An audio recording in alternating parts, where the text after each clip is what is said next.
ভালো আছেন আসলাম সাহেব? জি ম্যাডাম, এই যে যা জমি টমি দেখতেছেন সবই আপনার নামে কেনা হয়ে গেছে।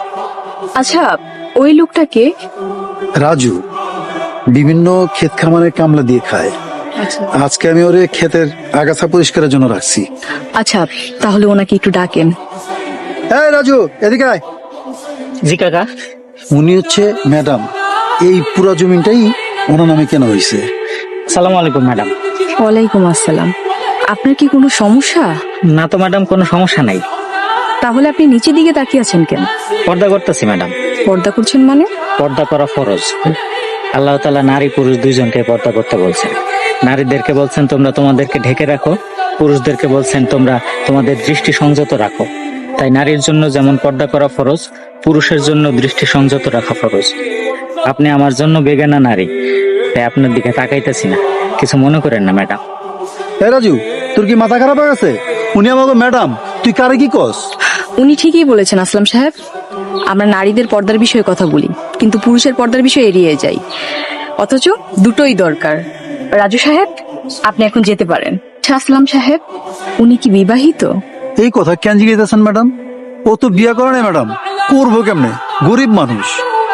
ওর বাপে যখন ছিল অবস্থা ভালোই ছিল, এখন তো পেট চালাইতে কষ্ট হয়, বউ চালাবো কেমনে? আপনাকে এখানে নিয়ে আসার কারণ কি জানেন? আমি রাজু সাহেবের বিষয়ে জানতে চাই। রাজুর ব্যাপারে জানে কি করবেন ম্যাডাম? আমি ওনাকে বিয়ে করতে চাই। আপনি এসব কি করতেছেন ম্যাডাম? আপনি এত বড় লোক, এত সহায় সম্পত্তির মালিক হয়ে সামান্য রাজুর বিয়ে করতে চান?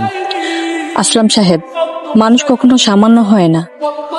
আর আমি ওনাকে যতদূর দেখেছি, উনি অনেক নম্র, ভদ্র, অনেক ধার্মিক একজন মানুষ।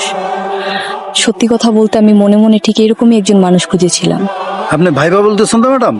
হ্যাঁ, আমি ভেবেই বলছি। কিন্তু এই বিয়ে তো সম্ভব না।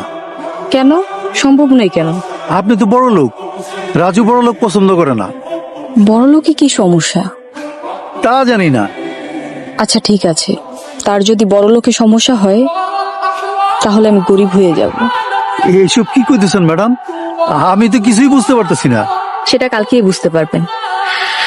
আপনি তাহলে এখন আসেন। জি ম্যাডাম, আসসালামু আলাইকুম।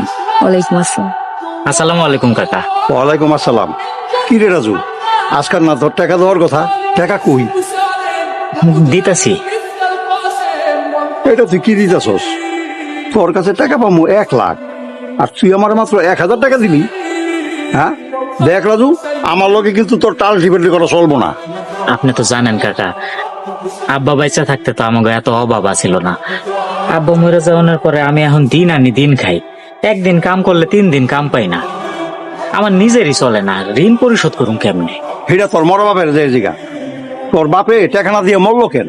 দেন কাকা, আমার মরা বাপরে নিয়ে কিছু কইবেন না। আপনি টাকা আমি পরিশোধ করে দিব। ঠিক আছে, তাহলে 1 টাকা দিবে আমারে। এখন কেমনে দিব? এখন তো আমার কাছে কোনো টাকা নাই। টাকা যদি না দিতে পারোস, তাহলে এই ভিটা বাড়ি ছেড়ে দে। কি কোন কাকা, 1,00,000 টাকার লোক ভিটা বাড়ি লিখে দিব? তোর আমি 1 মাসের সময় দিলাম। আগামী 1 মাসের মধ্যে যদি তুই আমারে টাকা দিতে না পারোস, পরে বাড়িঘর কিন্তু আমি নিয়ে নেবো।